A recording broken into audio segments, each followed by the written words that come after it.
Existe na literatura sinais de alarme, ou seja, pacientes que quase que nos avisam que vão complicar. Nós temos a chance de estar tratando ele de forma adequada e evitando um choque e um óbito. Então nós temos basicamente 11 sinais de alerta.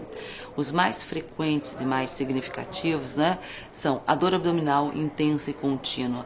Uma dor abdominal que ela começa na região periumbilical, ela se espalha por todo o abdômen e ela tem como característica o fato de não responder a analgésicos comuns. Na parte clínica, ela lembra a dor da pancreatite. E é uma característica importante que durante o exame físico não tem sinais de irritação peritoneal. Outra característica importante como sinal de alerta é o paciente que tem hipotensão postural, ou seja, aquele paciente que deitado a pressão dele está normal. Quando ele senta ou fica em pé, essa pressão cai de 10 a 20 milímetros de mercúrio, caracterizando já nesse momento a falta de volume dentro do organismo desse paciente, que é todo o mecanismo que vai levar ao choque posterior.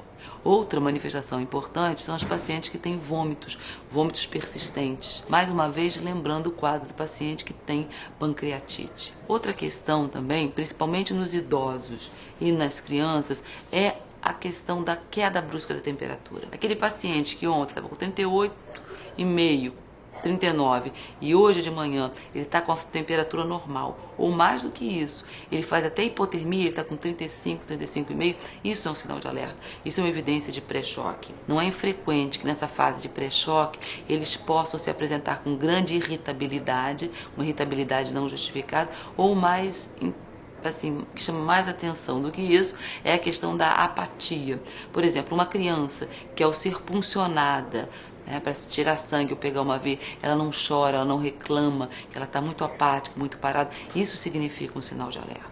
Embora as hemorragias não sejam incomuns nos pacientes com dengue, algumas delas trazem em si um potencial de gravidade.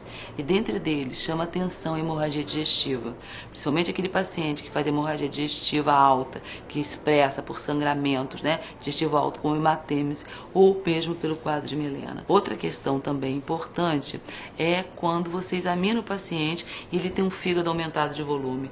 E esse fígado é um fígado doloroso, porque na realidade esse fígado está refletindo toda a fisiopatologia da doença, aonde você tem perda de líquido para o terceiro espaço e esse fígado está crescendo junto com esse aumento de líquido, está se depositando no fígado, por isso ele cresce. Ele lembra um fígado de insuficiência cardíaca congestiva na primeira fase aguda.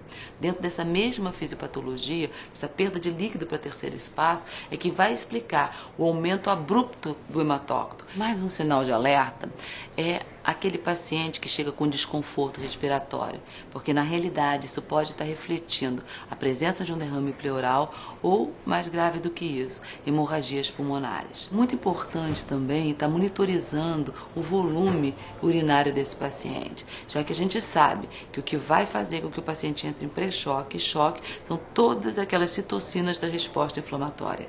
E essas citocinas, elas fazem com que haja redução do fluxo sanguíneo renal e, por consequência, diminuição da diurese. Aquele paciente que tiver uma queda muito acentuada no nível de plaquetas e essas plaquetas ficarem inferiores a 30 ou 20 mil, esses pacientes também devem ser monitorizados na pesquisa de sinal de alerta.